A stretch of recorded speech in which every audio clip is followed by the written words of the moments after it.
কসাই যখন পশুকে বানায় তো বানানোর পরে তাকে টাকার চাতে কিছু গোশত দেওয়া হয়, এবং অনেক সময় দেখা যায় যে বানানোর যে বাজার রেট, তার যে মজুরি, এটা তাইতে অনেক কমে রাজি হয়ে যায় কসাইরা। কেন? কারণ তারা জানে গোশত 5 কেজি দিলেই তো 2-2.5 টাকা এসে গেল, অতএব এক্ষেত্রে যদি আমাকে টাকা একটু কমও দেয় অসুবিধা নাই। এই ভুলটা ঘরে ঘরে হয়ে থাকে। কোরবানির পশু যারা বানায় সেই কসাইদেরকে গোশত দেয় না, এমন মানুষ সারা বাংলাদেশে খুঁজে কয়জন পাওয়া যাবে আমার সন্দেহ আছে। কোরবানির মধ্যে সবচেয়ে বড় দাগের ভুলগুলোর ভিতরে এটা অন্যতম। এইভাবে যদি কেউ করে তাহলে এটা বড় ধরনের ভুল। কোরবানি হওয়া না হওয়া নিয়ে টান দিবে।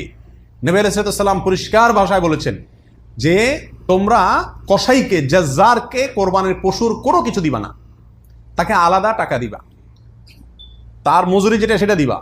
কেন তাকে পশুর কিছু দেওয়া যাবে না? এই জন্য দেওয়া যাবে না যে এই পশুটা আপনি জবাই করছেন কার জন্য? আল্লাহর জন্য। এটার মালিক কে? মূলত আল্লাহ। যেহেতু আল্লাহ খায়ও না পরেও না, আল্লাহর জন্য কিছু দিলে আল্লাহ বলেন আমার পক্ষ থেকে গরিবকে দিও, এটা হলো আল্লাহ সিস্টেম। কিন্তু কোরবানির ক্ষেত্রে শুধু ব্যতিক্রম, আল্লাহ বলেছেন ঠিক আছে আমার জন্য দিছ, সবকিছুই গরিবকে দিতে বলি, এটা তোমার খাইতে দিলাম আমি। আল্লাহ আমাকে কি করছেন? খাওয়ার সুযোগ দিচ্ছেন। এখন আমি যদি এটা বিক্রি করি বা কোনো কিছুর বিনিময়ে কাউকে দেই তাহলে সেটা কি হবে না? জায়েজ হবে না। কোরবানির পশুর গোশত যদি আপনি জাজ্জারকে দেন, কসাইকে দেন, তাহলে কেমন জন্য আপনি তার পরিশ্রমের বিনিময়ে তাকে এই অংশটা তাকে বিনিময় হিসাবে দিলেন, পারিশ্রমিক হিসাবে দিলেন, তাহলে বিক্রি করার মতো হয়ে গেল। এই জন্য কি হবে না? এটা জায়েজ হবে না। কসাইকে শুরুতে সাপ বলে দিতে হবে যে ভাই গোশত পাবা না, কত টাকা নিবা সাপ বলো, তুমি সে আশা করি বসে থাকিও না, 2 টাকা বেশি নাও, কিন্তু আমি তোমাকে গোশত টোস্ত বা কোনো কিছুই দেবো না। তবে হ্যাঁ, কসাই যদি আপনার প্রতিবেশী হয়, আপনার আত্মীয় হয়, অথবা অন্য গরিব মানুষ হয়, অন্য 10 জন গরিবকে যে পরিমাণ দিতেন তাকেও সেই পরিমাণ দেন, তাহলে সমস্যা নেই, ওইটা ঠিক আছে। কিন্তু অন্য গরিবদেরকে দেন আধা কেজি করে, তারা দেন 5 কেজি, সমস্যা আছে।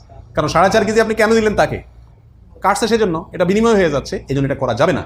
অতএব নারী বুড়িও যদি কেউ সাফ করে তাকেও কি দেওয়া যাবে না? ওই নারী বুড়ির সাফের বিনিময়ে নারী বুড়ির অর্ধেক বা গরুর কোনো অংশ তাকে দেওয়া যাবে না। সাফ করলে সাফের বিনিময়ে তাকে ক্যাশ টাকা দিয়ে দিবেন। কথা বুঝতে পারছি?